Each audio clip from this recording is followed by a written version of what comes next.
ఓం శాంతి. ఈరోజు తేదీ 18 ఏప్రిల్ 2026. ఈరోజటి అవ్యక్తిశార. ఇతరులకు స్వీట్ తినిపించేటప్పుడు వారి నోరు కొద్ది సమయం కోసం తీపిగా అవుతుంది, కానీ స్వయమే మధురముగా అయిపోండి.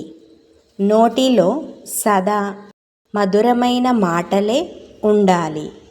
ఏ విధముగా స్వీట్ తినేటప్పుడు మరియు తినిపించేటప్పుడు సంతోషపడతారో అలా మధురమైన మాటలు స్వయాన్ని కూడా సంతోషపరుస్తాయి, ఇతరులను కూడా సంతోషపరుస్తాయి. ఈ విధముగా సదా సర్వుల నోటిని తీపి చేస్తూ ఉండండి.